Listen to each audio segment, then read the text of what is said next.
Good morning, everyone. Hi, good morning, everyone, and welcome to exporTT's Doing Business in Panama webinar. My name is Regan Stroude, and I am a research officer here at exporTT. It must be said that the past few years have been particularly challenging for exporters, given the uncertainty generated by the ongoing pandemic. Spotting new opportunities and identifying top potential export markets may be slightly more difficult now. However, these opportunities are still out there. Today, keeping in line with our Export Booster initiative that was made possible by an injection of funding by the government of Trinidad and Tobago, we will be bringing to you insights from Panama, a market that offers a lot of potential opportunities. Throughout this webinar, we will be given information regarding the general overview of Panama, sector-specific information, legal framework, logistics, standard requirements, and much more. However, before we begin, let me just go over some quick ground rules. Please keep your microphones muted and your cameras turned off. At certain points during the webinar, we will have a question and answer session. If you have any questions, you can feel free to leave it in the chat box and I will relay them to the presenters. Okay? We hope that you have an enjoyable session today and leave knowing just a little bit more about the opportunities and challenges that exist in Panama.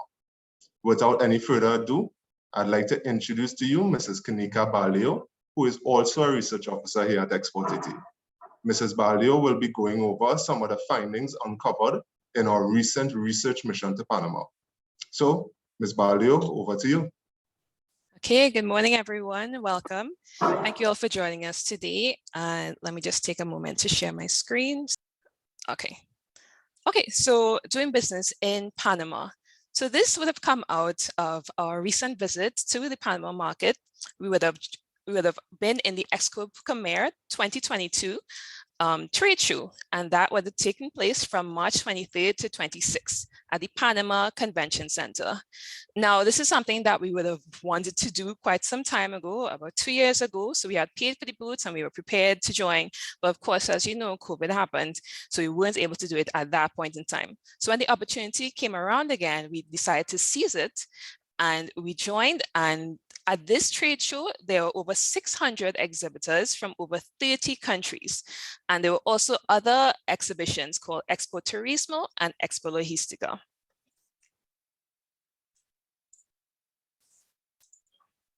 All right, so these are the projected outcomes that we had from this trade show.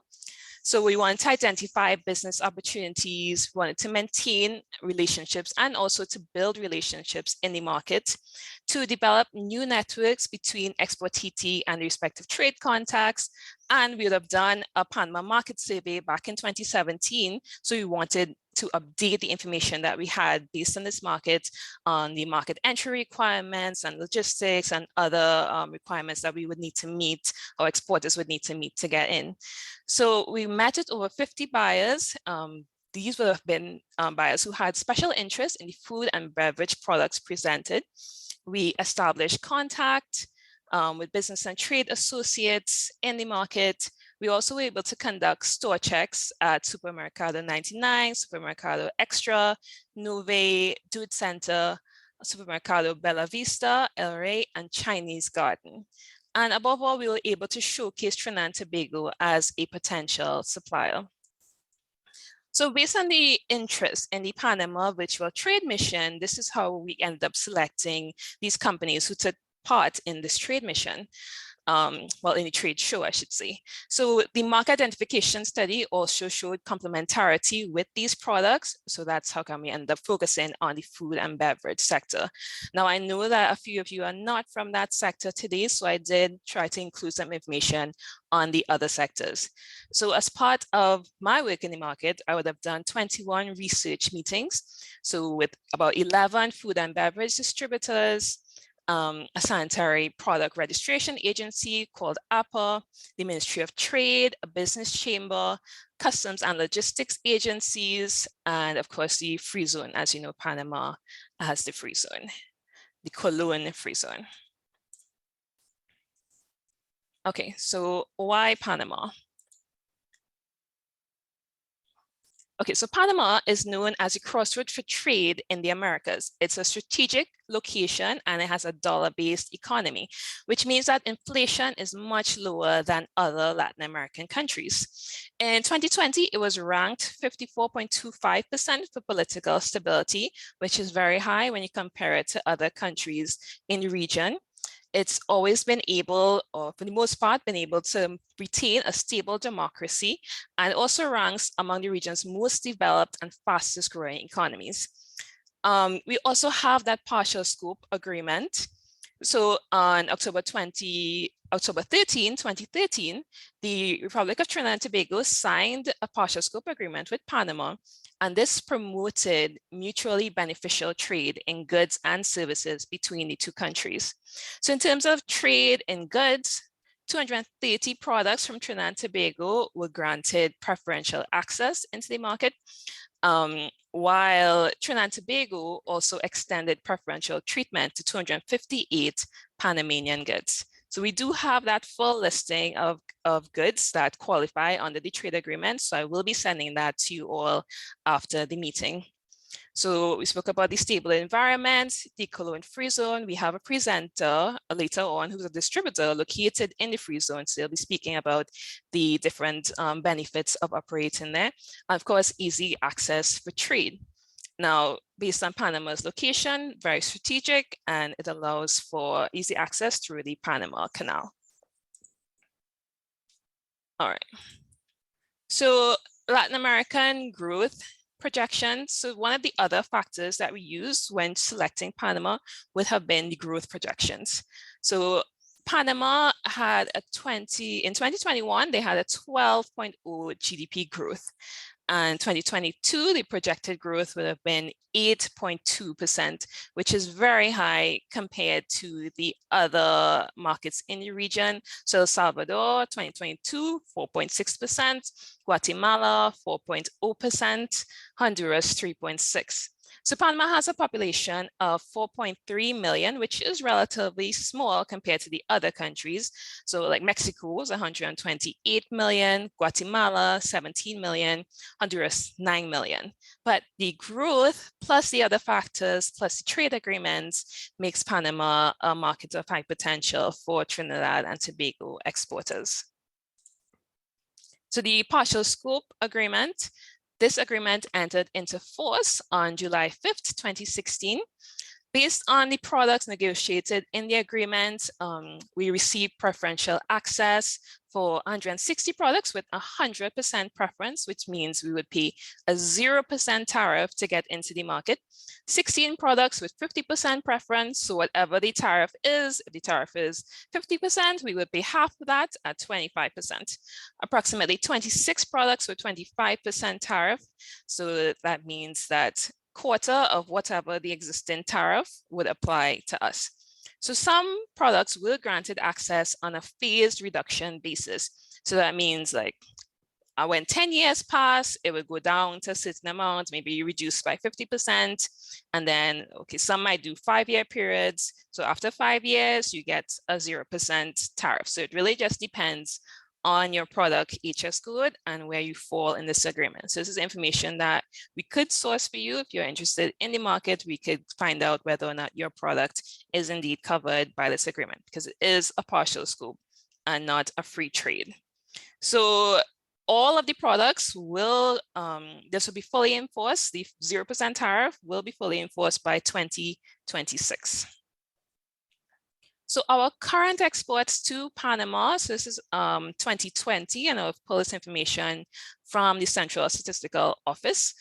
Okay, so our top exports, paper products, 72 million TT dollars. So all these figures here are in TTD.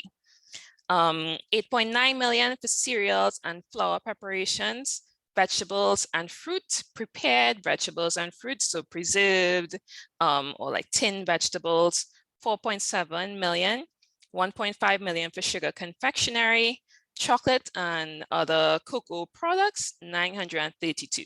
And other products include plastics, soap products, and sauces and condiments. So understanding the different costs associated with selling to different members along the distribution channel is really important. And of course, understanding how businesses purchase. So suppliers, hotels don't buy actually directly from suppliers, but they tend to buy from distributors. So going through a distributor would generally be the more recommended pathway. Food service buyers as well, they buy directly from distributors. However, some have also shown interest in buying directly from suppliers. So the supplier, which would be yourself, the exporter, you could either sell to an importer, to the distributor, or directly to the supermarket or hardware. The distributor would then sell either to supermarket or hardware, the chinitos, which I'll explain a bit later on, or the hotels. So these are the margins you'll be looking at. So 10% would be importers generally. Suppliers would be 30 to 35%. And the supermarket or hardware would be 25% to 30%. And hotels, about 10 to 15%. All right, so grocery retailers in Panama. So generally, the marketing channel structure in Panama is pretty simple. So direct importers would act as wholesalers and in many cases also as retailers, which means they would buy in bulk and then they would also sell directly to consumers.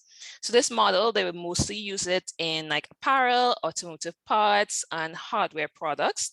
For food or other similar consumer goods such as medicines, the retail operation would be generally separate from the wholesale operation.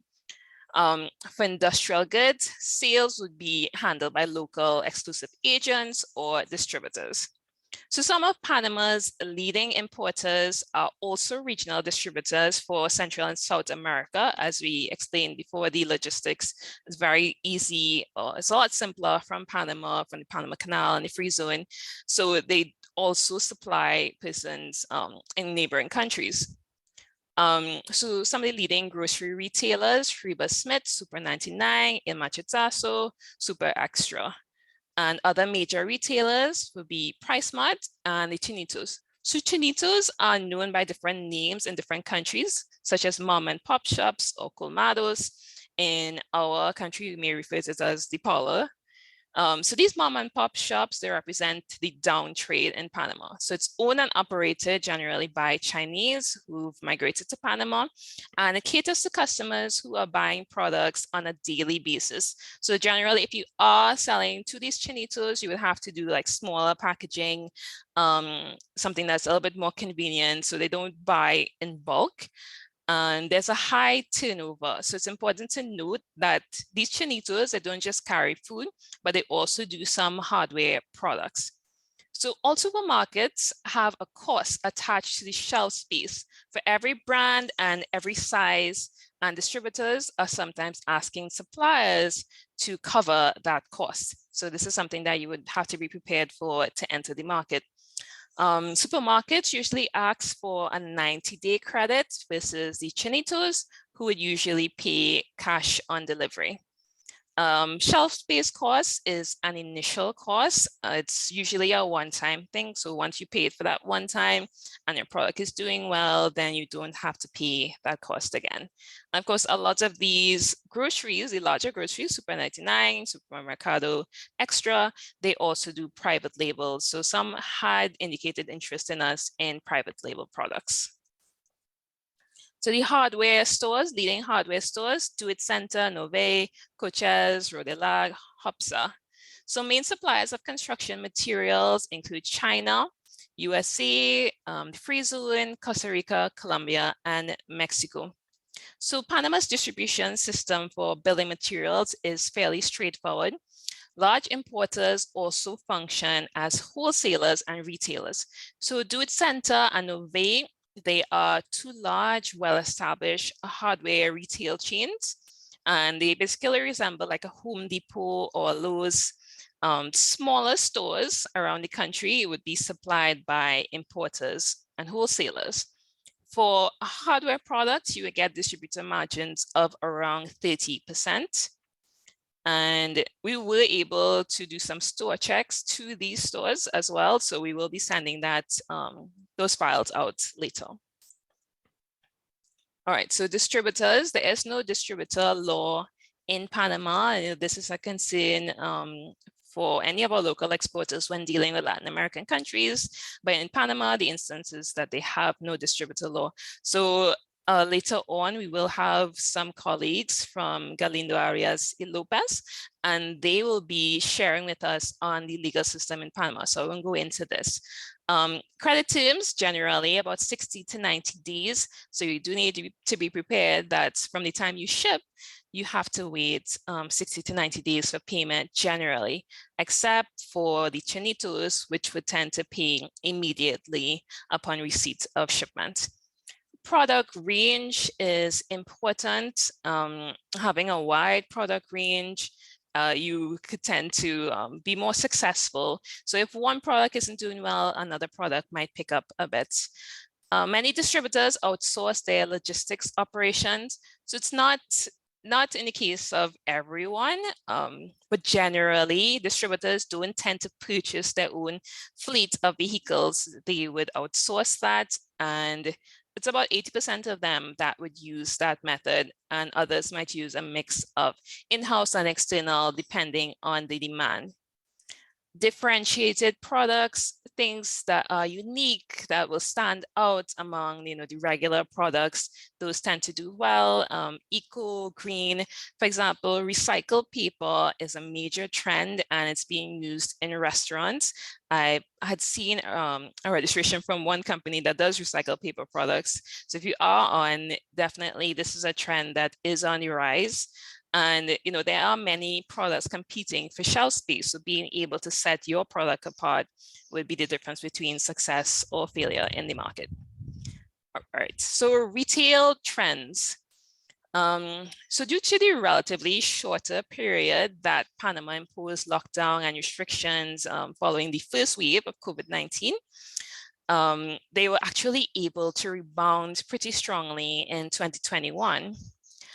Modern grocery retailers, they are performing much better than traditional. I think, well, it's a mix of factors. So modern grocery retailers, they're going to have like a lot more options, a much wider product range, and the cleanliness as well, the space in the aisles. Persons do feel a bit more comfortable shopping in large supermarkets rather than those cramped corner shops. E-commerce is very popular. All channels, with the exception of e-commerce, experienced a sharp contraction. So e-commerce was actually on the rise due to the pandemic, due to the lockdown. Everybody was home, so they were ordering things a lot more. And of course, when vaccines started being introduced, even then people didn't feel 100% safe going out. So they still continue to use those online ordering platforms. Shopping seasons are highest around bonus time and holidays. So Panama has this 13-month bonus salary system, and they get bonuses in March, August, and December. So that's something to keep in mind when you're deciding when you want to do your shipments, because the spending power is going to be a lot greater at those times. So consumer trends, urbanization and has been on the rise, and of course also a rise in mid to high income consumers.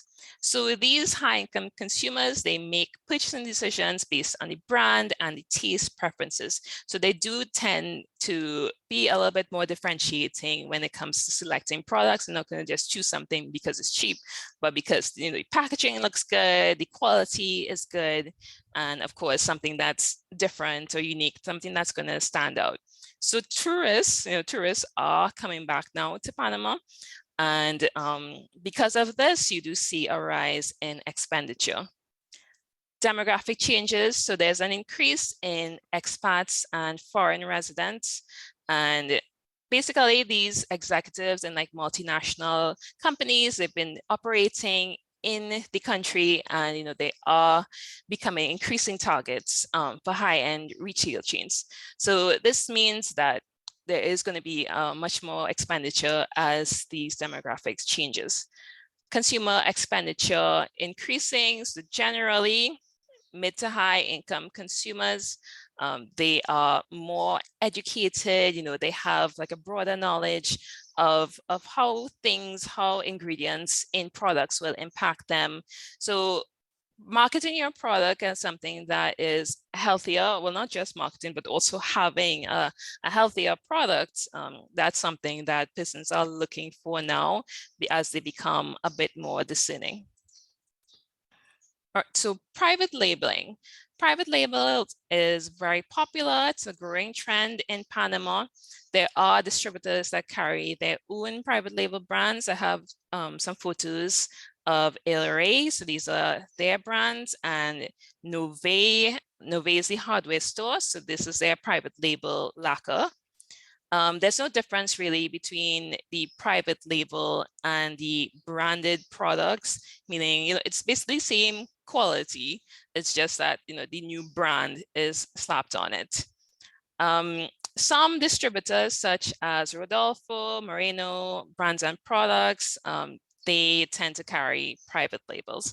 So it's not just competing on quality, because the private label and the branded is going to be same quality, but the price, because I guess they're buying in bulk, they're able to sell at a cheaper range, and the person's a little bit more pocket conscious would tend to buy these private label brands. Packaging and labeling requirements. So there are no packaging laws in Panama.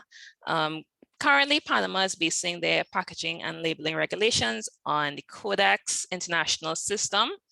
Local regulations don't actually require the labels to be in Spanish, although it is a good idea to have your product in Spanish, because obviously not everyone in Panama would speak English, so you can appeal to a greater crowd.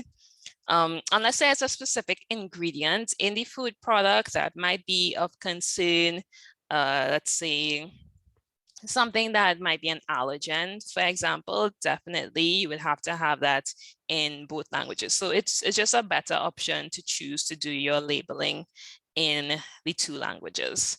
So products such as medicines, agricultural chemicals, toxic products, and anything that has a specific health risk, those would be mandated to be in both Spanish and English.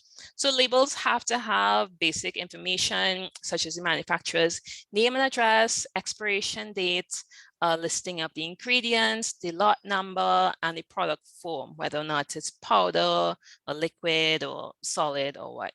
So products, once your product complies with international standards, most likely it will also comply with Panamanian standards. We could also check with us to get those specific labeling requirements. I do have the link in the slides. So when I send the slides out, you can have a look for yourself as well. All right, so sauces and condiments. These photos would have been taken from the store checks. So these are some of the products. These are ketchups, different kinds of salsas, and we have some spices, some ground powder spices. All right, so low exports of condiments from Panama versus high imports. In 2020, 4.2 million was seen in imports of ketchup into Panama versus just 4,000 in exports. So basically, they aren't really producing, they have local producers of ketchup and condiments, but they aren't really producing it for export, more like for local consumption. So the value in imports is still very high at 4.2 million.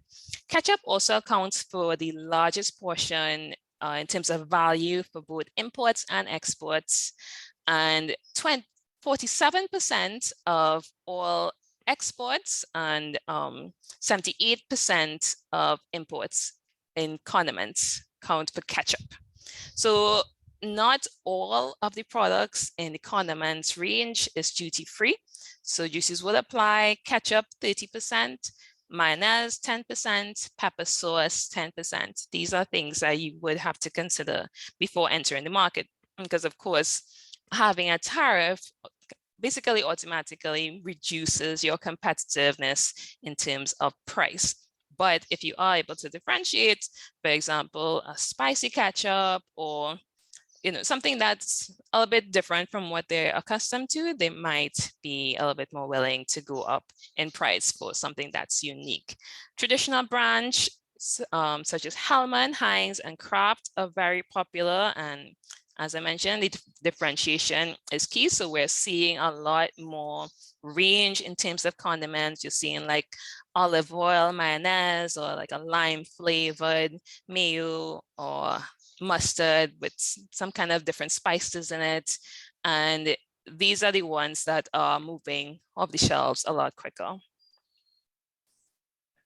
So snacks, you may recognize some of these snacks in these photos. We do have a couple of companies in the markets who are doing pretty well. All right, so demand fell for snacks in 2020, of course, due to less income. So many consumers experience a reduction in their income, either being laid off or you're staying home, or well, generally because of the pandemic, you experience a loss in income. So the GDP as a whole did reduce for Panama in 2020, although full recovery is not really expected in 2021, but it is slowly on the rise, as we would have seen that growth projection earlier. So the government, they would have, as many governments did, impose restrictions on mobility and suspension of operations in non-essential products sectors, which meant that some businesses would have lost their jobs and therefore less money for snacks, and more money, well, more money would have been diverted towards just essential consumable products. Top brand shareholders, Pascual, Pozuelo, and Nestle. So Pascual holds about 10.2%, Pozuelo 5.3%, and Nestle 5.3%. And of course, there's Grupo Nutresa, it's a local company, they're 4.7%. There are restrictions on packaging for snacks on the horizon. So at the beginning of 2020, they were discussing a bill that says that all food products, domestic and imported, would have to include a front label showing black diamonds that indicates like warnings for high sugar, high fat, or high salt. This law is not yet in place, and this is something that we will be monitoring, but it's something that to keep in mind for future when it does come into place. Indulgent foods are still popular, even though there was a rise in healthy eating due to the pandemic and due to persons trying to build up their immune system. People are still buying a lot of sugary products. Chocolate confectionery is still on the rise, and it's set to actually experience rapid growth over the forecasted period, I think until 2025. Products such as dark chocolates, which is sort of a mix between the indulgent and the healthy, definitely straddling that sweet spot, literally. Nut, seed, and trail mixes are also set to rise. It was on the decline during COVID because it's a little bit more expensive than, say, potato chips or anything. But now that persons have a little bit more disposable income, we are seeing that it will rise. So non-alcoholic beverages, so you might see a familiar company in there as well. These will be from our store checks. Right. Slowed growth for carbonates due to COVID. So again, persons had reduced income, so they were buying less carbonates and more essentials such as natural juices and bottled water. Definitely at the start of the pandemic, people were hoarding bottled water. Reduced sugar beverages gaining popularity, particularly like reduced sugar Coca-Cola that experienced a rapid growth in that category. And there is another proposed law to tax sugary beverages at 8% on CIF. It's not established yet, but it would mean that any sugary beverage would be taxed 8% based on the high sugar content. There's also going to be a proposed 10% tax on syrups and concentrates, especially when used in ingredients in the composition of soft drinks. Alcoholic beverages, we have some rums here, some beer, there's Corona Beer, Modelo. All right, so rise in purchases via online platforms. Again, people were home, also all the bars were closed.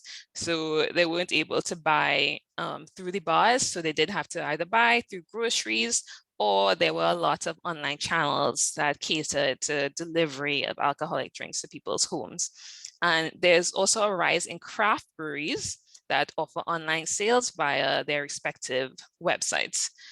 COVID negatively impacted sales. Of course, everybody had to stay home, no tourism, and tourists would have driven the sales of alcohol, especially like in bars and all those type of liming areas. Panama actually has the highest per capita beer consumption in the region. So the beer producer, I had one registered. You guys could take note of this. Panama, very into beer, and based on the tourism too, that they are looking for those new different flavors that tourists might like. Retail prices much lower, which is going to be equal to more drinking at home. So if you buy drinks in a grocery versus buying it in a bar, that price difference is pretty stark in Panama. Also of note, there's a 10% excise tax if the alcoholic volume is over 10% in any product. So cleaning chemicals, we have some dishwashing, some Clorox or some bleach. Actually, you don't see the brand Clorox here. So there's Cloro, Blancox, and Mahia Blanca. And then there's Ariel for laundry detergent.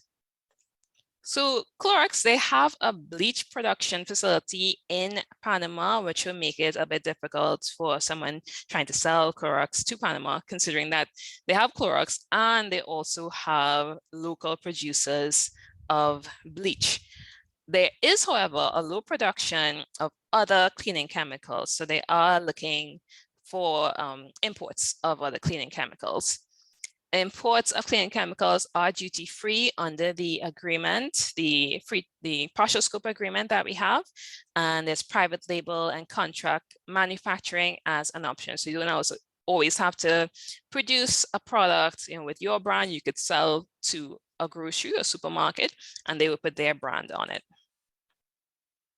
Paper products. So these are some tissues, napkins, hand towels. There's one large tissue producer, Papelera Istamania or Papisa.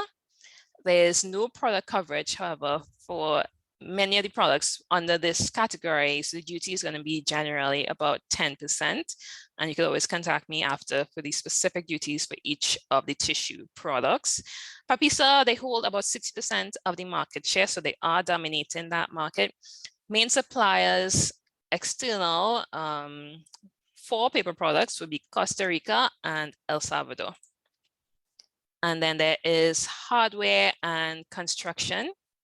So we have some paints here, lacquers, and varnishes. So the construction industry, it declined by 51.5% in 2020. So Panama's construction industry in particular, it did suffer the sharpest contraction in South and Central America during the COVID-19 pandemic. So the industry output dropped by 51.5%, but as economic activities increase, construction will rebound. It's set to rebound by 47.8%. So just a little bit under what they would have originally been at pre-pandemic. Despite the sector's projected slow growth, building products continue to offer good marketing opportunities for exporters. The locally produced construction items would be cement, PVC, glass, and wood products. So these would be less competitive. And then there's the high potential products, which they don't produce in large volumes in Panama. So steel, paints, they do have paint producers, but based on the growth and based on the demand, we are still seeing some potential for paints and coatings, electrical products, roofing, and plumbing. The government is also set to invest quite a significant amount in social projects such as low income or affordable housing.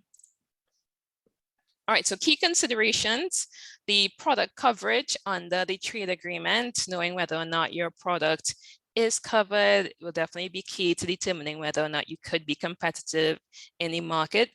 Sanitary registration, which my colleagues a bit later on will be speaking about, how to register your product in the market. This is mandatory for food and beverage products, particularly. Differentiated products, determining how your product is going to stand out, whether it's eco-friendly, unique, if you're marketing it as Caribbean or tropical, something that would catch the eye of a potential consumer. And access to other markets through the Cologne free zone. So it's not just Panama. If you get into the free zone, you could potentially access other surrounding markets. And exclusive arrangements. Some distributors will require you to have an exclusive arrangement with them, since the market it's large for us, but it's not large relatively to the other markets around. All right, so that brings me to the end of my presentation. Just want to thank everyone for listening, and I'm available for any questions you may have. I'm sure everyone has my email address, so you could always feel free to reach out, and we could determine the specific requirements for your product or specific opportunities, depending on whether or not you didn't see it here today. Okay, thank you very much. Hi, thank you, Kenika, for that lovely presentation. Up next, we have both Miss Mariam Dadabhai and Miss Claudia Juarez, who are both attorneys at the Galindo, Aries and Lopez law firm. Miss Dadabhai and Miss Juarez, please take it away. Hello, everyone. Good morning, everyone. This is a great pleasure for us to be invited to this conference. My name is Claudia Juarez. This is my colleague, Mariam Dadabhai. We are both lawyers, attorneys at Galindo, Arias y Lopez, which is a law firm based in the Republic of Panama. Both of us, we have some years of experience dealing with international clients.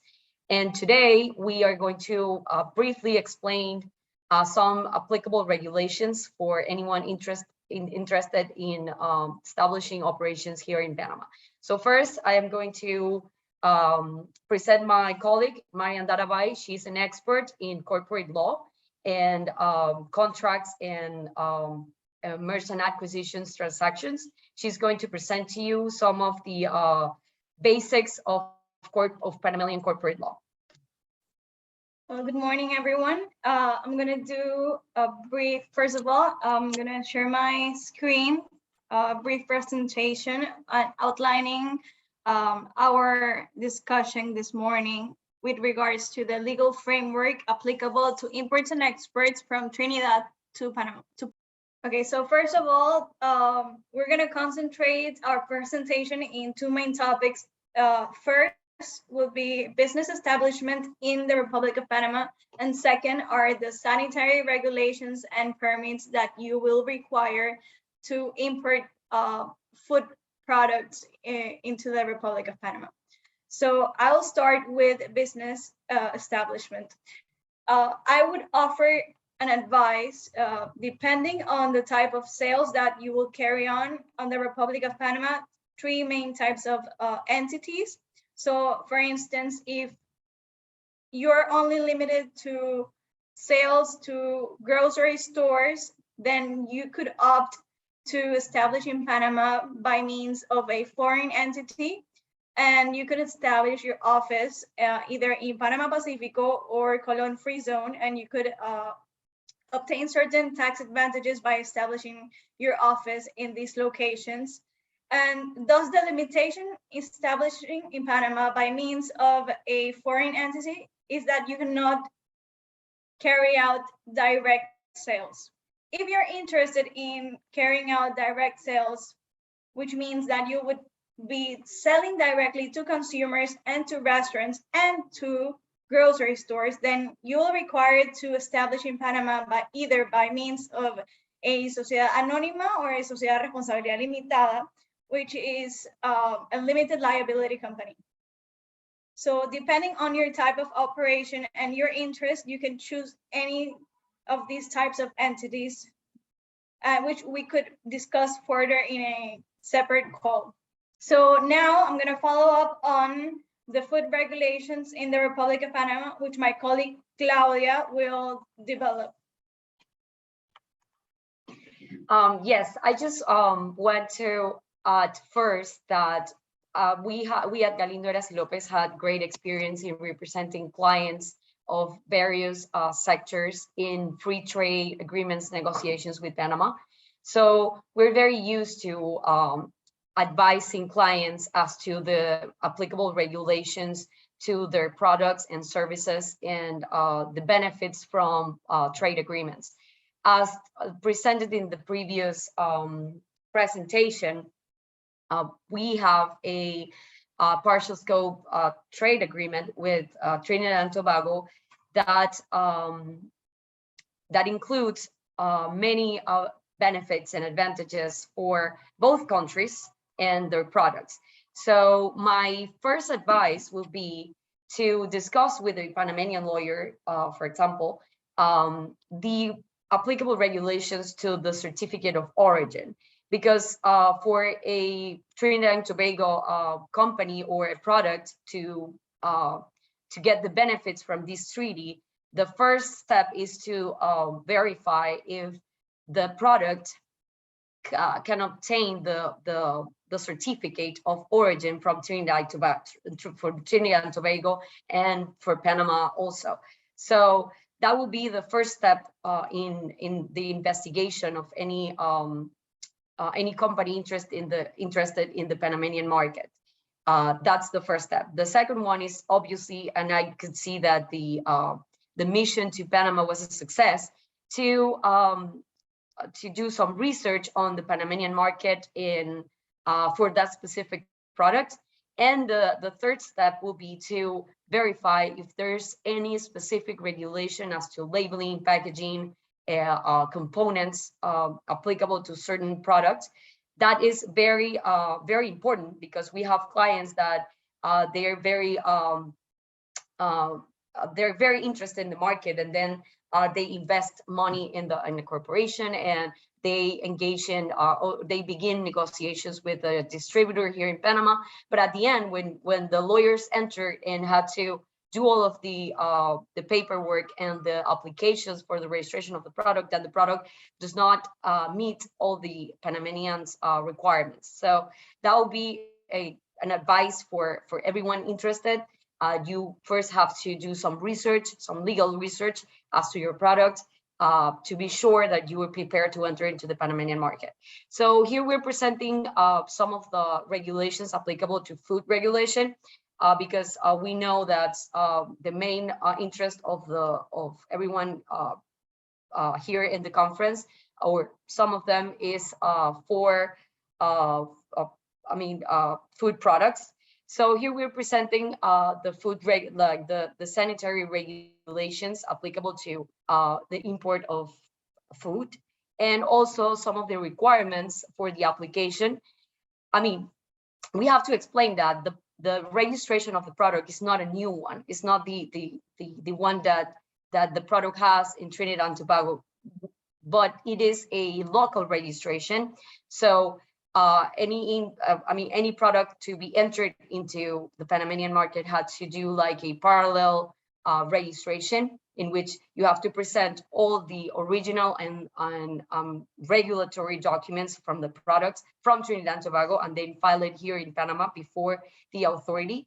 That the name of the authority is APA, and then the authority will run some tests on the product, and then they will issue a certificate of registration, a sanitary registration. And this is very important. It is important to have a commercial structure for the sale of these products here in Panama, because, for example, if you establish your company here in Panama, as Mariam just talked about, then the registration of your product will be issued in favor of your company established here in Panama. But for example, if you have a distribution contract with a Panamanian distributor, so the sanitary permit will be issued in favor of that distributor here in Panama, because it's going to be the one who imports and do all of the paperwork for the costume paperwork and the relationship with the supermarkets and the stores. So it is very important that when you establish your strategy, your business strategy here, you understand that the distributor is going to be a key agent for you here in Panama, because he will be your representative as to the regulation for your product. So that's very important for you, and we could discuss if anyone's interested in knowing more about this commercial structures and be advised in that sense. Well, we're able to help you with that. So we will also briefly discuss about the trademark and the requirements for the registration of the trademark here in Panama. So one of the last questions that we were asked to develop, it was about the trademark rights here in Panama. So if you're interested in importing your products to Panama for X amount of time, and you're interested to filing your trademark rights here, the filing may take up to approximately 6 months, which is usual in that area of practice. It's obviously the owner of the trademark will receive its certificate of trademark license, and given, let's say, if you're importing food products to Panama by means of a distributor, then you can rest assured that the trademark rights will not be owned by the distributor, but rather by the owner. So even if you decide to establish in Panama, either by means of a branch or a direct established company here in Panama, you can file a registration for your trademark here in Panama. And you will have the benefits of all the rights of your trademark registration. And we would be happy to assist any of you regarding your trademark registration and the classification, which would be pretty much straightforward if we're talking only about food products. So yeah, if you have any specific questions, we would be happy to answer them. So here's our contacts and also our law firm's webpage, and we are more than happy to assist you with any further questions you may have on this and other issues. And we obviously invite you to come to the Panamanian market because it's a very dynamic market, and we Panamanians really enjoy having different products and different brands labels. So it is very interesting for our clients and to this market. So we encourage you to further investigate into the market, and if you were able, well, to come and participate. Thank you so much, Mariam and Claudia, for that comprehensive presentation. If anyone wants the contact information, no need to worry. The contacts will be shared after this after the webinar. Up next, we have Mr. Danyal Ali, a director at the KD Group and WOW Advertising Company in Panama.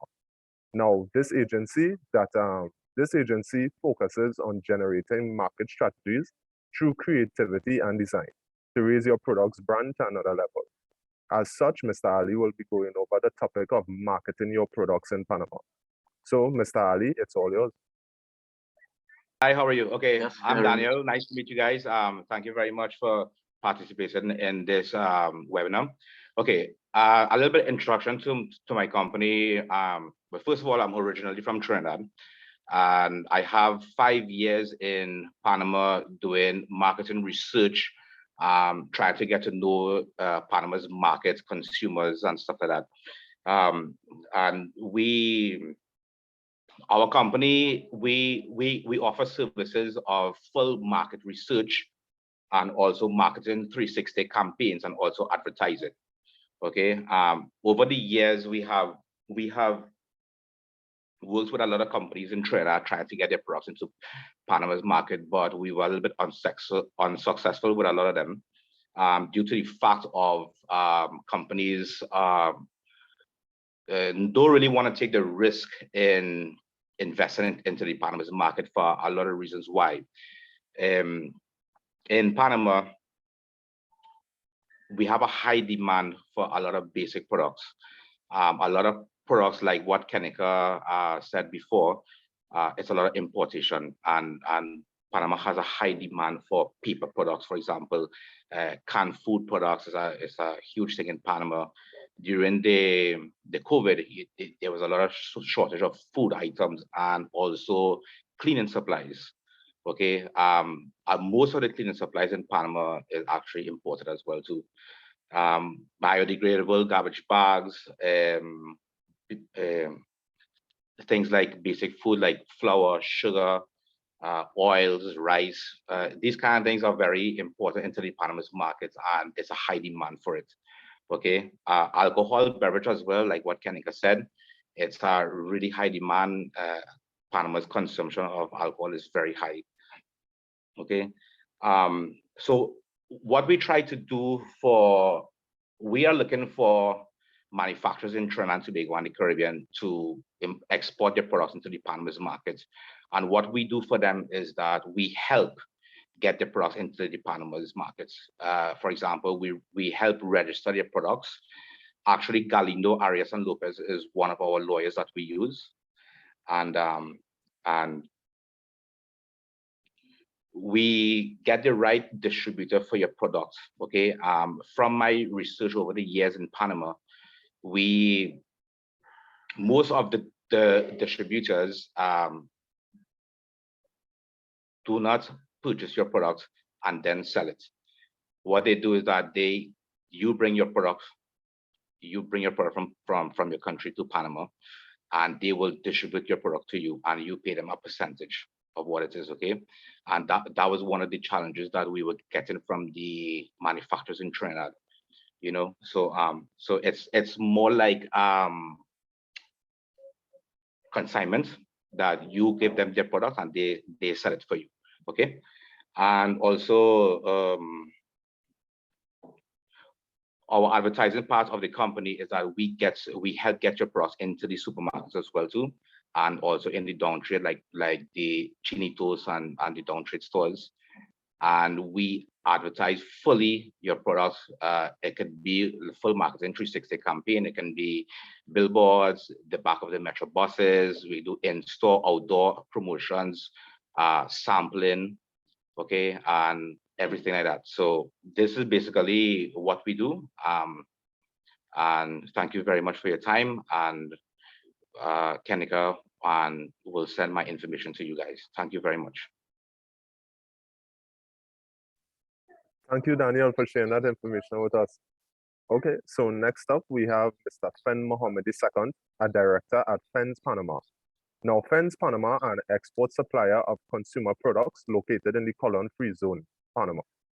Their portfolio includes, but not limited to, home and office furniture, appliances, electronics, home decor, and much more, with their main export markets being Central and South America, as well as the Caribbean. So, Mr. Mohammed, it's on to you. Yes, hello, everyone, again, and thank you for the opportunity for being a contributor. My name is Fen Mohammed Jr., and I am a director in FENS Trade in Cologne and FENS Trade in Panama. We are importers, import and exporters and distributors in Panama Free Zone to the Caribbean, Latin America, and also the domestic Panama market. We have started in Panama Free Zone in 2018. Most of you would know that we have retail stores in Trinidad as well. And the real initiative why we started in the Free Zone in Panama was strictly logistically.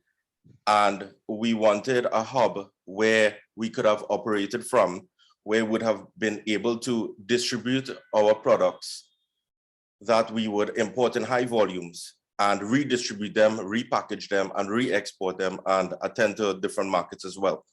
And we have been growing and quite successful doing that from Panama Free Zone, both regionally and for Trinidad as well. Aside from importing products into Panama and re-exporting, we have also started exporting products from Trinidad into Panama as well. We also operate about 4 retail stores in Panama City, that would be furniture and mattresses and appliances as well. Some of the companies that we would have been distributing from Trinidad into Panama would be mattresses made in Trinidad from companies like Advanced Foam and Lensil. And we are in the process of importing other furniture items and looking for other products and companies that want a presence in Panama to use us as a distributor to get their products into Panama. So in Panama, you have three major ways of getting your products into the area. You can use the free zone, which is located on the Atlantic side. So there is the canal and the free zone on the Atlantic side, and then there's the Pacific side, which is the Balboa port as well. So usually what would happen is that imports that are coming in from Asia specifically will come into the Pacific side, and from the US and from Europe and the Caribbean will come in through the Atlantic side. Additionally as well, and it depends on your product and what type of commodity you are shipping, and if you choose sea freight or air freight, you can also use the airport as well. You could use air freight. I know Copa has direct flights, depending on the type of products that you have. There are also economic zones, free zones as well, that Panama is opening up to. There's one by the airport as well. So it depends on the item, the commodity, the size, the packaging, and what volume you're working at in terms of sea freight and air freight. In relation to the Cologne free zone, most of you would know, and there's a lot of Trinidadian businesses that would buy products in the free zone. Obviously, you can have your product there tax-free. There are about 5 container terminals there. It's one of the largest free zones in the region. All the major shipping lines are available there.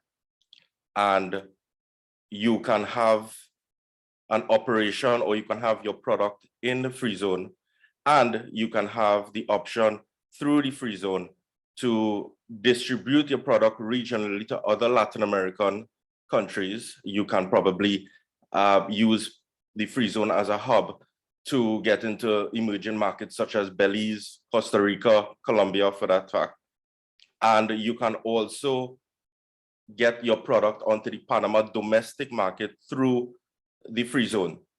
That process is called liquidation or nationalization of the product, where you would basically apply to get the product from an abundant secured area into the Panama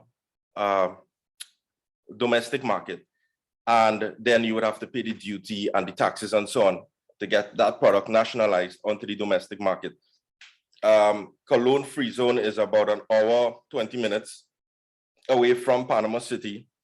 And you would have to pay an average of about maybe 22% to get your product from the free zone onto the Panama domestic market, and then have it trucked to Panama City, where you can have the product sent to a distributor in Panama City that would then deal with the distribution to supermarkets and other retailers. Additionally, again, as I mentioned before, Panama is growing several other economic zones where we will call probably free zones. And it depends on the type of product and the commodity that you would have. Like I said, they have it at the airport in Panama Pacifico. That's the free zone that is located on the Balboa port side. In relation to what FENS Panama can offer, FENS Panama can offer warehousing and logistics services and importing the product from Trinidad into Panama, and then redistribution, and then working with the distribution channels that you would have maybe been accustomed to or would have set up previously for getting your products distributed into Panama City. We offer warehousing, we offer logistical staffing, documents, and there are several freight companies in Trinidad that are very familiar with dealing with Panama. One of them that we deal with in particular would be Sealand and Maersk. But in the free zone, there are all the major shipping lines. So it really depends on the product that you would be planning to export, sorry. It depends on the volume, and it would depend on the type of product, where you would want to have that main distribution center, or how you would like to have that product into the Panamanian market. That's about as much as I can say in relation to the free zone, in the Cologne free zone. And I hope that I have provided some kind of information, and my contact details will be available. Thank you very much. Thanks for that information, Fen. I'm sure a lot of people will be reaching out. So yes, again, we will be sharing the contacts after this webinar. So coming up next, we have Miss Kristina King, a sales executive at Copa Airlines. Ms. King will be discussing air travel to Panama. So Ms. King, feel free. Good morning, everyone. Thanks, Regan, for passing over to me. So first of all, I'm the sales executive for Copa Airlines in Trinidad. Thank you to exporTT for including us this morning in this initiative, right? So you've heard a lot about doing business in Panama.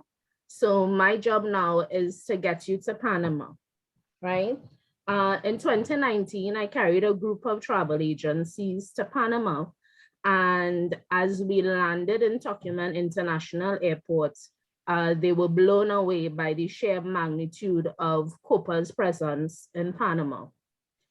Copa Airlines is the #1 way to get you from Trinidad to Panama, and by extension, to the rest of Latin America. So I'm gonna just share a brief presentation with you. So where does Copa Airlines fly to? So in addition to the Hub of Americas in Panama, we are currently servicing just over 70 destinations in North, Central, South America, and the Caribbean. Despite the pandemic, we have been able to expand our network, adding new destinations, as well as rebuilding our previous network, right? We have also been able to relaunch our Panama stopover. So if it is you're traveling beyond Panama for any of your business travels, you do have the option or the chance to enjoy 2 destinations at no additional airfare. So that's something to think about when you're traveling with Copa Airlines, whether for business or for leisure. So Trinidad and Tobago and Panama, right? Copa Airlines was established in Trinidad. We began our Port of Spain routes in 2008. Since then, our only interruption has been due to COVID. So in September 2021, last September, we were the first international airline to restart service to Port of Spain. Since then, we have been able to steadily increase our frequencies, and we're currently operating 5 times weekly to and from Port of Spain and Panama, utilizing Boeing 737s, which accommodate between 130 to 160 passengers. So we're very happy that persons have restarted traveling especially to Panama.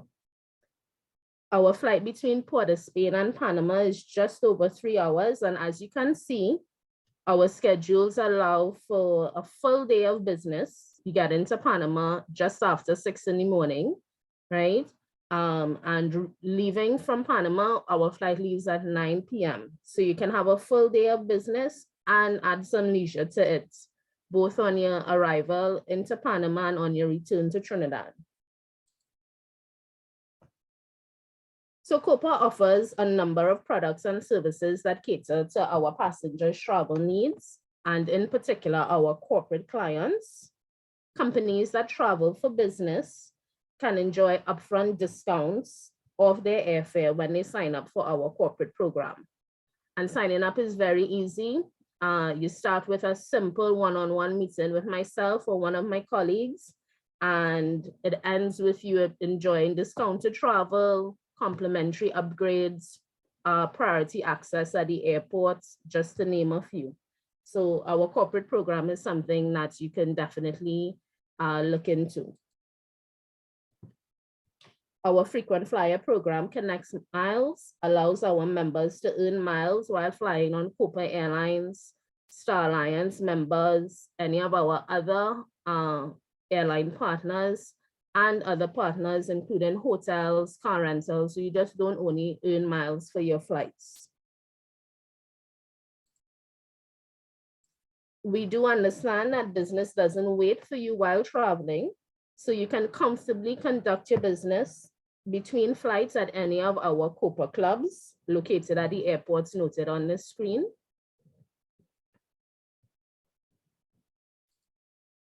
Right?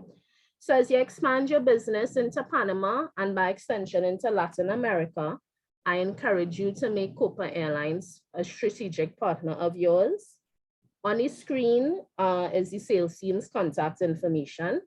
We look forward to meeting with you on a one-on-one basis to discuss opportunities between you and Copa Airlines. And I want to thank everyone for joining us this morning, and we look forward to welcoming you back on board Copa Airlines. Thank you. Thank you, Kristina, for sharing that information with us. Okay, so next up, we have Mr. Rambahai, Vice President of Business Development at Rams Logistics. Mr. Rambahai will be going over some of the applicable customs and logistics procedures for your goods to enter Panama. With that being said, Mr. Rambahai, feel free to take it away. All right, good morning, everyone. Thanks again. Thanks so much for having me this morning, exporTT. I'm really excited to be a part of this initiative with doing business in Panama. My name is Randy Rambahai. I'm the VP of Business Development at Rams Logistics. And as you know, Rams Logistics has a vibrant social media presence. So you would have heard of us on LinkedIn, on Instagram, on Facebook, and all these social media sites. And just so I could share with you guys, we do have offices on either side of the Panama Canal in Colombia and Mexico. And we saw it as a strategic initiative to reach within the Central and South American markets about a year or two ago. So this initiative into Panama is very interesting for us because, as you know, as Mr. Mohammed mentioned, it is a major transshipment point throughout the region. There are a couple of excellent benefits, as Kenika pointed out as well. They are US dollar-based economy, so that the inflation rate is fairly low, and it's very easy to do business in Panama. I've been there quite a few times over the last few years, not since COVID. Hopefully I'll be there again soon. And I'll just also endorse Ms. King's presentation on Copa Airlines. It really made a difference when Copa entered the market in 2008, because if you had to travel to Panama, South or Central America, you would have to often go through Miami or Houston and have a long wait time. Tocumen International Airport is amazing. It's like a whole shopping experience when you have a few hours to spend there. So if the people on the call today haven't been there, I would encourage you to do so. You'll always find Trinidadians in the airport walking through, and there's always something going on because it's such a huge hub to open the markets, not just to Panama, but throughout South and Central America. So to get into it a little bit, my presentation this morning is really focused on the custom side of things. The logistics side of things is fairly straightforward. It's the same as doing sea freight or air freight to any of the major ports throughout the world, since Panama is a major transshipment hub. Even if you're transporting stuff out of Oakland in California from the east, a lot of them will pass through the Panama Canal. It might even be transshipped through the ports at Panama. And the other presenters talked a lot about the free zones and the availability of the lines there. So Mr. Mohammed mentioned Sealand and Maersk. We have a lot of logistics companies, including Ramps Logistics, that will be able to source that logistical portion for you as needed, whether it be dry or reefer services to Panama, LCL, air freights. So it's something that we can do in Trinidad. It's well understood, but as the law firm mentioned earlier today, Claudia and Mariam, there are some special considerations for food and beverage that we need to take into account, right? So a lot of you would be familiar with the export side of things from Trinidad. If it's unprocessed or minimally processed food products, you need a phytosanitary certificate, which you all would be familiar with. And this would be for things like unprocessed coffee or cocoa. If it's processed food, you need a health certificate and a free sale certificate. Fish and fish products are a little more complicated, and that's something more and more people are looking at exporting internationally, but it's well worth mentioning that you would need an export license from the Ministry and Fisheries, and that is quite an involved process. You need to be careful about where you purchase your fish. You need to put the origins of the vessel and a lot of details required for exporting fish and fish products, and again a health certificate as well, right? So meat, poultry and meat-based products, export permit, health certificate and free sale certificate, similar to the unprocessed food. Dairy and dairy-based products, basically the same thing. And for beverages, a free sale certificate and a health certificate. Since this Panama initiative was very much focused on food and food products, we left it at that for the export of food from Trinidad. So basically, those are the customs requirements if you need to export food products from Trinidad. Again, the logistics requirements are fairly similar to sending it anywhere else in the world, where they need a refrigerated container, a dry container, or air freight. That's up to you to decide. And then we have a number of expert companies in Trinidad and Tobago to help you with that process, including Ramps Logistics. Right, so what happens when you get to Panama, and what happens to be able to import food products into Panama? And again, this was mentioned earlier by both Kenika and Claudia and Mariam. So the APA, which you would have heard a couple of those guys mention, is the Agencia Panamanian de Alimentos, which is like the food agency in Panama. And then they would have a number of customs regulations associated with importing food and food products into Panama.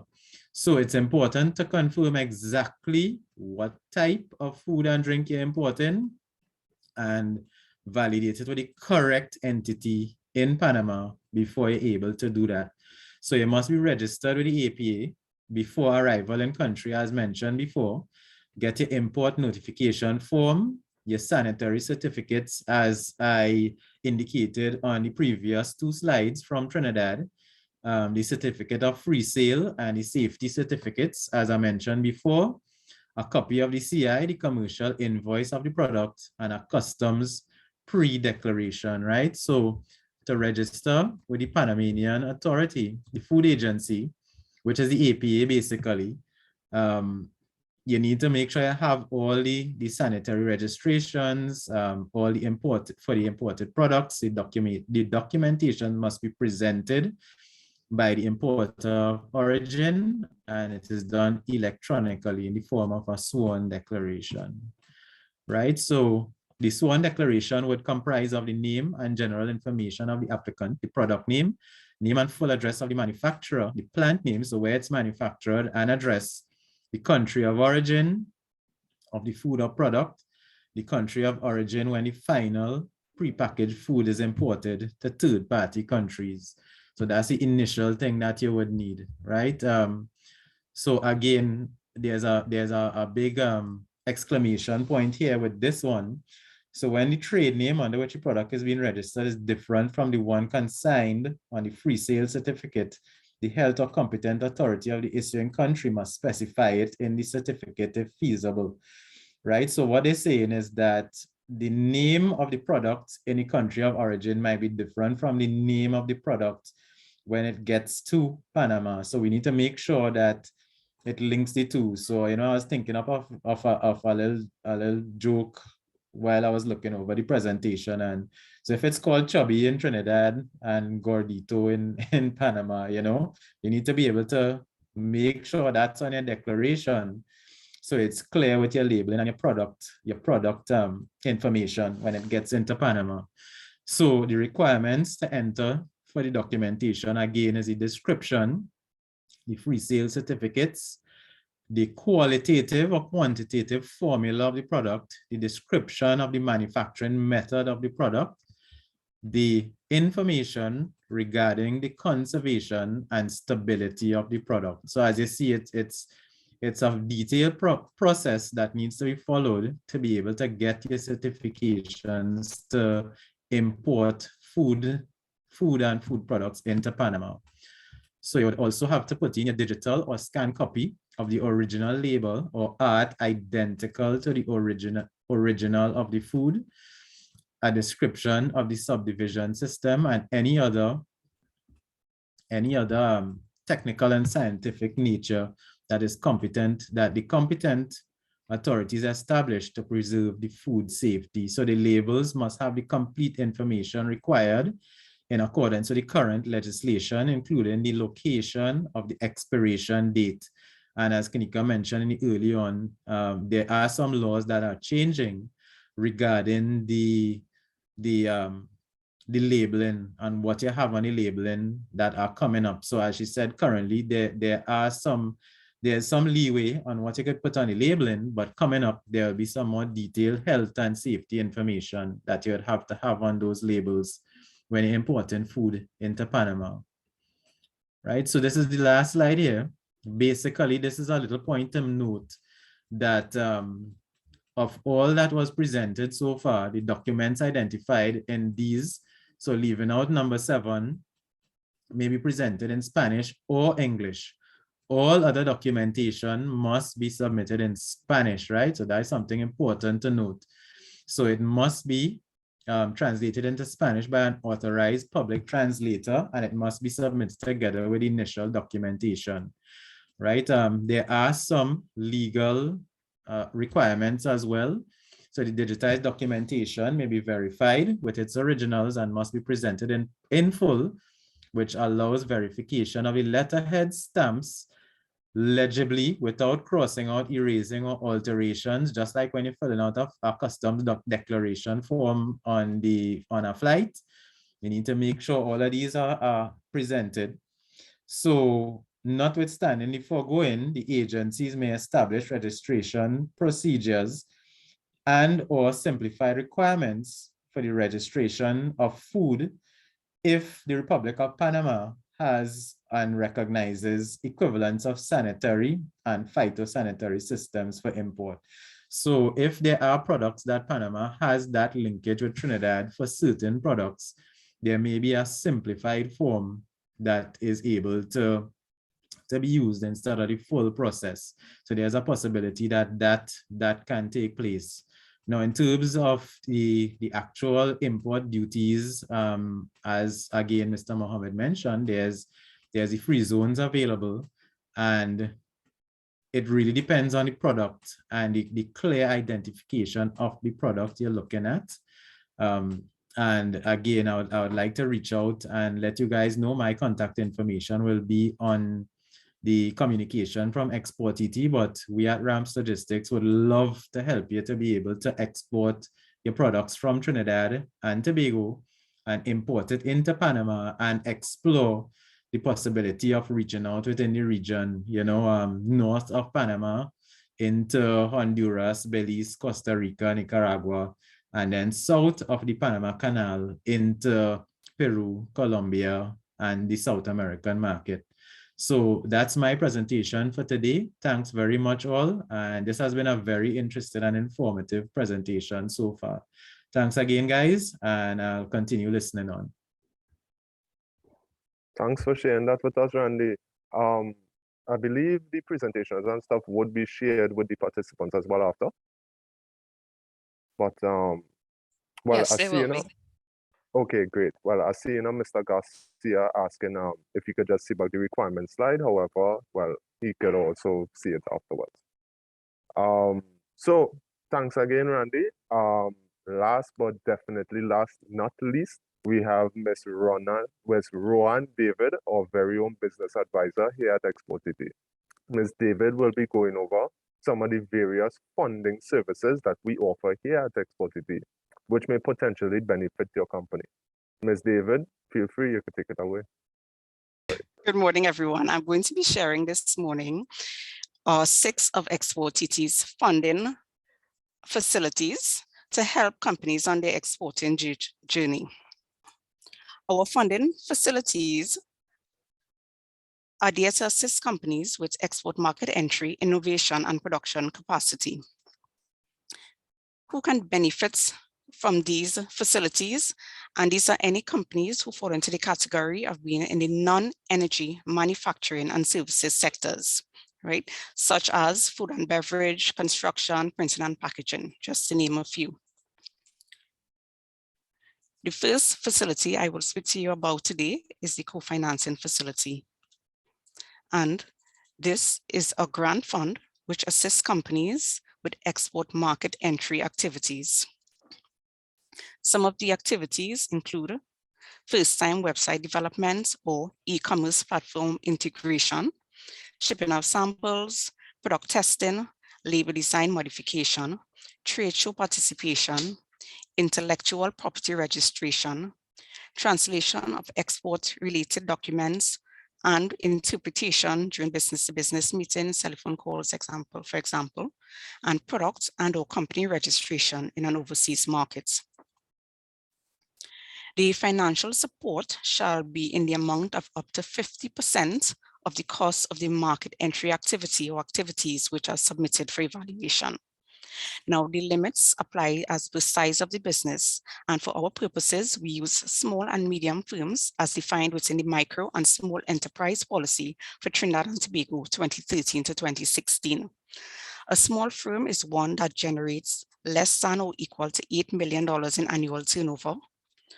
A medium firm will generate between 8 million and 15 million in annual turnover, and a large firm over 15 million. So a small company can get up to $60,000 paid directly to the supplier, a medium company $55,000 paid, which is reimbursable, and a large company $50,000, which is reimbursable. The second facility is a research and development facility. And this is a grant to provide financial assistance to companies undertaking research and development activities to bring to market new and innovative products and services. Now, the aim of this grant is to stimulate and support investments in innovation as a competitiveness enhancement or comparative advantage tool for companies in the non-energy manufacturing and services sectors. The products submitted for consideration must have at its score some element of innovation, either product innovation, which is the introduction of a new or improved good or service, or process innovation, implementing a new or improved production or delivery approach. And the funding under this grant, it can be applied for in 3 phases. Phase 1 is to establish technical merit, feasibility, and commercial potential. Funding under this phase shall not exceed 70% of the total costs of the project, up to a maximum of $100,000 over a 6-month period. Phase 2 is for product and service development, and funding here shall not exceed 50% of the total cost of the project, up to a maximum of $750,000 within a maximum 2-year period. Now, applications to phase 2 are not exclusive to phase 1 at awardees. However, applications to phase 3 are exclusive to phase 2 attendees. And for phase 3, it is based on the commercial potential of the product or service, particularly in export markets, and will cover such costs related to the launching the product or processes in the marketplace. The funding in this phase is limited to $150,000 TT dollars. The Grant Fund Facility. The Grant Fund Facility is administered by exporTT, and the aim is to help increase the production capacity of SMEs involved in the production of high-valued products and services that can compete in export markets, or it also can be for import substitution. Through this facility, businesses can access individual grants from the fund up to a maximum of $250,000 per beneficiary to finance 50% of the cost of acquisition. Now, the Grant Fund Facility does not cover costs such as working capital, land and building costs, or installation costs. And funding is available under 8 specific activities, such as financial services, aviation services, creative industries, manufacturing. exporTT standard implementation grants. The standards implementation grants can be used to provide a pathway to international certifications. It includes the application for production processes as well as product or service specific standards. And through using this grant, companies can access the comprehensive range of export readiness training. It is used for the implementation of international standards such as, but not limited to, good manufacturing practices, hazard analysis, critical control points, and ISO in an organization. Companies can access 50% of total cost up to $70,000 TT dollars on a reimbursable basis. Now, the final 2 funds I will speak about are implemented under the Export Booster Initiative. The first is the International Certification Fund, and this fund provides financial assistance to assist firms to achieve international certification in a range of products standards so as to increase non-energy exports, meet the recognized quality and safety standards to compete with imported goods on the local market, which is import substitution, and to comply with the requirements of international franchises or products. The aim is to result in more innovative, productive, and internationally competitive Trinidad and Tobago companies, and to generate new foreign exchange and reduce the consumption of scarce foreign exchange in the country. The ICF will provide grant funding to assist eligible firms with the following costs: certification costs, building capacity in the conduct of standards audit, inspections, and/or implementation of the process of certification, the acquisition and operation of specialized equipment required for the adoption of standards, infrastructural modifications to comply with standards implementation and audited costs. You must note here that the certification must be relevant to the company's product offerings in order to satisfy the entry requirements in the identified target markets. And a company must apply for E, which is certification costs, right? That's a mandatory for them to apply for in order to access B to E, which will be the building capacity, etc., up to auditing costs. The funding benefits For firms boosting the production of non-energy exports, they must be earning less than US $4 million in export sales to apply for this funding. Now, it's on a tiered basis. The funding they can receive is on a tiered basis. So companies earning less than $1 million in export sales can get up to $100,000 or 100%, sorry, or $500,000 supported. Companies earning less than $2 million can get up to 75%. Again, the maximum is still $500,000. And companies earning less than $4 million or more than $2 million can get up to 50% of the cost. Firms contributing to import substitution, they must be earning less than $25 million TT dollars in annual turnover. And they can apply for 100%, up to 100%, or $500,000. And the final fund, again, under the Export Booster Initiative, is the Labeling and Product Testing Fund. The Labeling and Product Testing Fund will facilitate product testing, product and/or packaging modifications and labeling redesign required to meet export market preferences and requirements in the export market.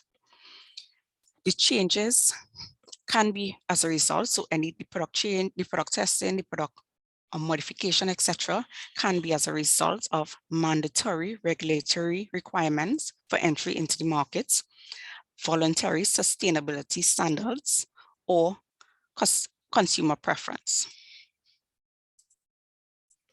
Sorry about that. The fund will cover 75% of the service cost to a ceiling of up to $80,000 per beneficiary, and this is paid directly to the supplier. The companies applying must be sole proprietors, partnerships, or companies wholly owned by Trinidad and Tobago nationals registered and operating in Trinidad and Tobago in existence for a minimum of 2 years, or a company that has begun a modification process based on documented buyer interests. And eligible firms must be companies which have potential export orders and require testing of samples to ensure target market standards are met. The testing can be done either by local authorities in Trinidad and Tobago or by accredited labs in the target markets. Companies which are seeking to enter new markets where packaging changes, including color, are required to meet the entry requirements. For example, the Chilean labor law, if you need bilingual packaging, for example. For testing for nutritional content and regulated substances, such as metals and cadmium in cocoa. Companies that need product modification based on documented buyer or market requirements, and companies that require the product to undergo physical or formulation modifications in order to meet target market requirements based on buyer preference. Now, I know I've given you all a mouthful, so for more information on the grant fund facility, the research and development facility, and this the co-financing facility, we can speak to Jonathan Cicheran, a business advisor in the department. For more information on standards implementation and the International Certification Fund, you can speak to Betty and Narain. And for more information on labeling and product testing fund, you can speak to me, Roann David. So I want to thank you all. Thanks so much, Roann, for sharing that information with us. I'm sure that we'll get a lot of people reaching out very soon. So at this time, we would like to invite people, if they have any questions at all, feel free to put it in the chat and we will try to address it. Okay, I've seen that we have a message from a Miss Lisa Sumari, I'm sorry for butchering your name, to Mr. Danyal Ali. In the past, importers would have requested a container of 3 products as a strategy for introduction of a new item into supermarkets. Is this approach still being used? Yes, it's still, yes, I still do these services, so yes. Daniel, maybe you could tell us a bit more about this strategy Lisa was referring to. So when you get the container of free products, do you offer samples through groceries? Like, what's the strategy there? Okay, so basically what we do with the products, like what we have been doing in the past few years, working closely together with associated brands, Sunshine Snacks and Charged Chocolates. What we do is that, well, they send us their samples, okay? But remember, sampling in Panama, before you do any sampling, you must get the products registered first of all. Okay, it has to be a registered product in Panama. And then what we do is that we take the sample and we go out to the supermarkets, we go outdoor activations, and we do a lot of giveaways, even sporting events. Like, for example, if you have like a healthy product, for example, which is a big thing in Panama now, you know, it's pretty awesome to do it in sporting events like marathons and cyclings and stuff like that, you know. But most of the promotion activations that we do is in store inside of supermarkets. Okay, so I believe Mr. Mohammed has left us, but just based on the conversation that I would have had with him, he did show interest in importing and distributing a wide range of Trinidad and Tobago products. So it's Kenika? not just, yes, you're still here? Okay, yes, I can reply that for Fen as well Sure. too. Okay. Yes, Fen's Mohammed in the free zone is actually a distributor not only for furniture but other items as well too. Yes, yes, it is.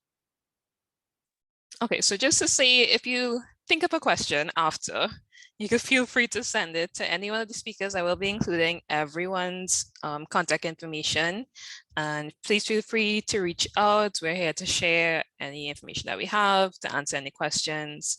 So reach out after. Thanks. Yeah, of course. Thank you, Kenika, for sharing that with everyone. And again, thank you for everyone. That was a very informative session, and I believe that our participants will agree. In these times, I am very glad that we could still connect with so many local manufacturers and exporters. This shows that the interest is still very high, and as we saw today, the opportunities and support is still there. Besides our market surveys, we also offer advisory services, targeted research, and as Roann would touch on, financial facilities as well. So if you're interested in learning more, you will have our contact information when we share it. So feel free, reach out, and we will be happy to address any concerns that you have.